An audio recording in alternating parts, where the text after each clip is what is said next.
We talked previously about Herschel Walker getting exposed for having the abortion paid for, or paying for an abortion for a girlfriend that he had in 2009, even though he pretends that he's the most pro-life person ever. And as I previously said, I support people's right to get an abortion. I support people's reproductive freedoms. He does not. He is actively fighting against women having those rights. And so it is massively hypocritical. Well, in the same day that that story came out, his son, largely in response to this story, has just completely had enough and has called him a liar and has put out this video revealing his true feelings towards his father. Take a look. I stayed silent as the atrocities committed against my mom were downplayed. I stayed silent when it came out that my father, Herschel Walker, had all these random kids across the country, none of whom he raised. And you know my favorite issue to talk about is father absence. Surprise, because it affected me. That's why I talk about it all the time, because it affected me. Family values, people. He has 4 kids, 4 different women, wasn't in the house raising one of them. He was out having sex with other women. Do you care about family values? And interestingly enough, his son, as he even alluded to, stayed silent or publicly supported his father in all of this up until now. But it seems like he's just had enough.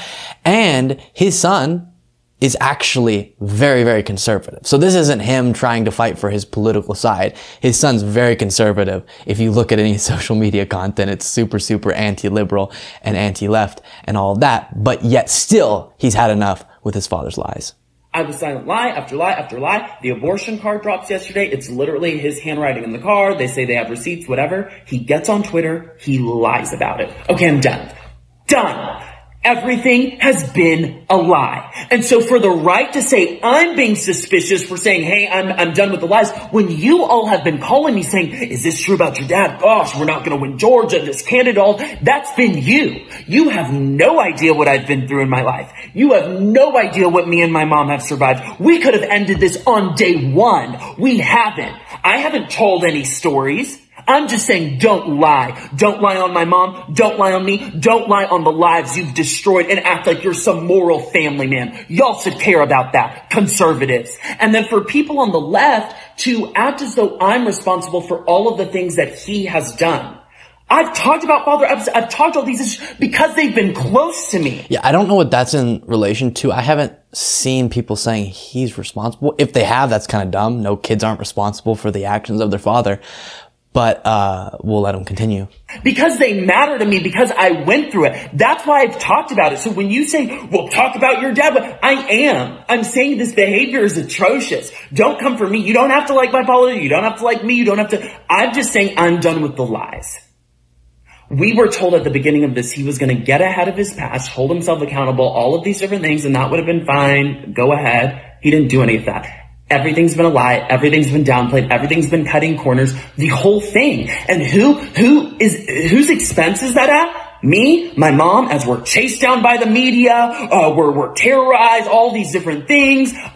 People are questioning my authenticity. I'm done. Don't lie. Don't put this on me. This is a candidate issue, not a me issue.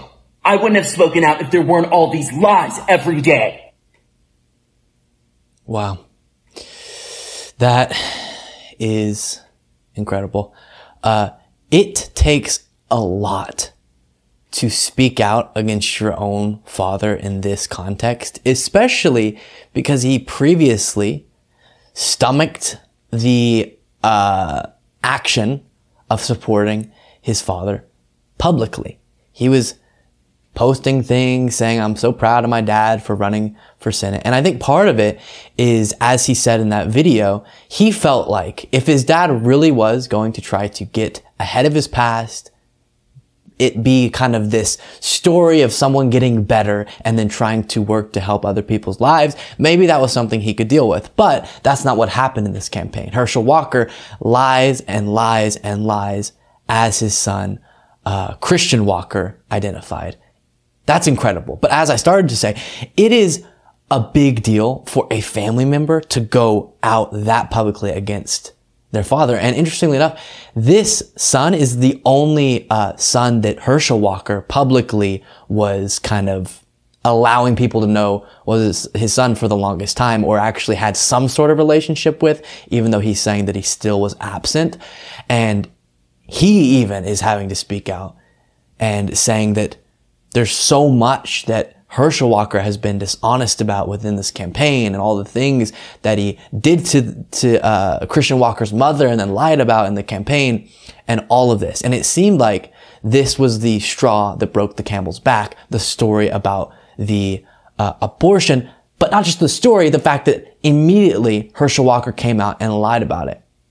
Immediately, he, as we watched in the previous segment, looked at the American people through the camera on Fox News and said, this is a complete lie. Whenever there's no way you can hold to that with the amount of evidence that was brought forward in this Daily Beast article. And so this is huge. I really hope this takes down Herschel Walker's candidacy, because someone who has his own son speaking out against him, who has been exposed for all these lies, who is a clear hypocrite and doesn't have any ability to communicate policy positions, and the few that he can communicate are not good, should not be running for Senate, should not have any chance of winning. And we've talked about polling recently. There's some polls that had him above his opponent, Raphael Warnock, who is very qualified to be in that seat. Now, it's looking a little bit better right now, but we'll see how this affects those poll numbers, because Herschel Walker should not be a viable candidate after all of this. He shouldn't have been before, please, but this should absolutely take him down. Conservatives, as Christian Walker said there, if you really care about these values you pretend to believe in, then you need to hold those running within your party accountable whenever they don't at all uphold those values or believe in those values in any genuine or significant way. Incredible stuff.